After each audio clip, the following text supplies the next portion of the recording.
Tonight we continue our series of Look Back reports. Normally we focused on the past year, but since 2019 is the last year of this decade, we're looking back at the biggest stories of each year. Tonight, 2012 and the fight in Rochester between old and new. It came to a head with the October demolition of the 144-year-old Williams house.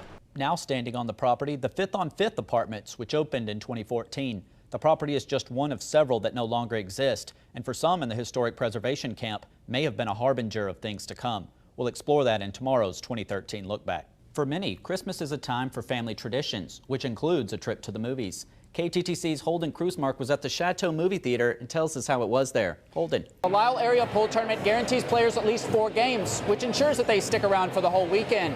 It's a competition for skilled as well as unskilled. Truck drivers are accustomed to long hours and icy roads, yet the coronavirus has caused another problem for them once they get out of the truck. Honestly, I felt that we were good enough going into the season.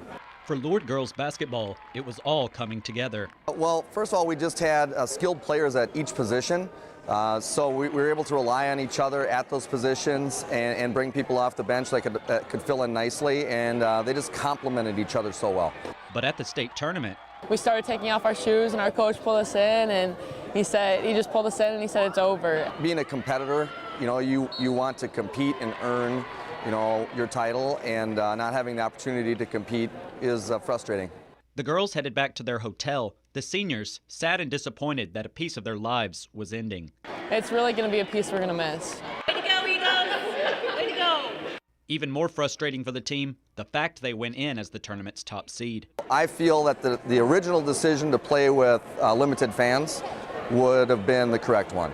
And honestly, we'd have been willing to play in a middle school gym with no fans. I don't think we're too upset about, okay, well. It might be a disappointment for the seniors, but for the girls returning next year, it's motivation to come back stronger. I can't see how it wouldn't. These ladies love to compete. They're driven, and they want to get back after having a taste this year. Despite their disappointment, the girls look back on a successful season. We had a great season, and that last game we played, I think we really gave it everything. I think this will be my favorite memory just because we've been together, us 3 seniors have been together for the last 10 years now, and to finish it off at the state tournament was a pretty big deal. I am telling Anna how proud I am of her, but I would like to have the girls somehow recognized for the true champions. And it's never just about the basketball. Again, it's the resilience, the compassion, the love they show for each other, and I think that's what we need in this world right now. In Rochester, Alex Tejada, KTTC News.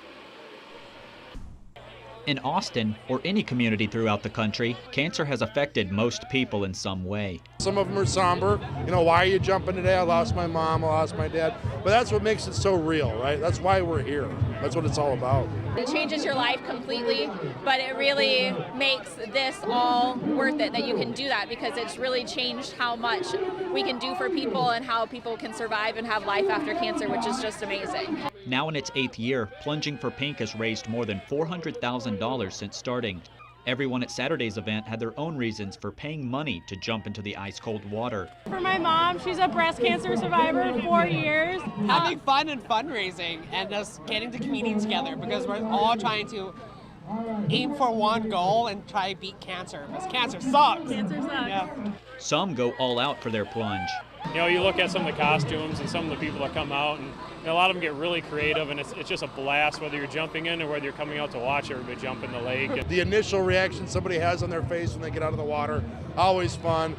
A mix of regulars and first-timers took to the icy waters of Austin's Eastside Lake. So was the water actually that cold? It's really cold, but it's still a lot of fun. It's not that cold if you have the right people. I decided not to take their word for it. I'm not all about me.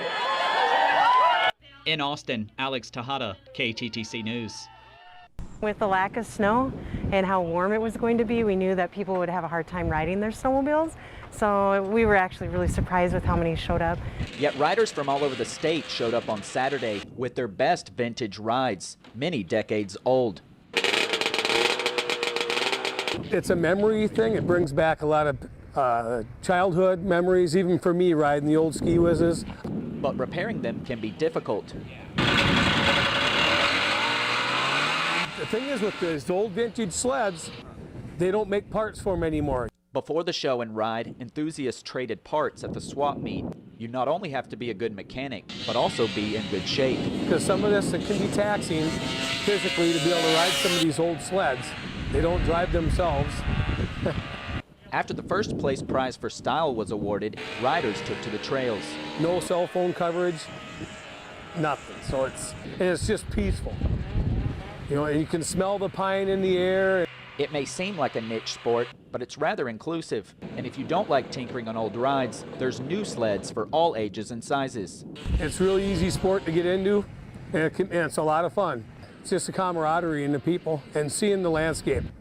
The best way to see northern Minnesota or even around this area is on the back of a snowmobile. So make sure to put Uncle Rod's ride on your calendar. He was super excited to have it, so yes, plan on having it again next year. In Hope, Alex Tejada, KTTC News.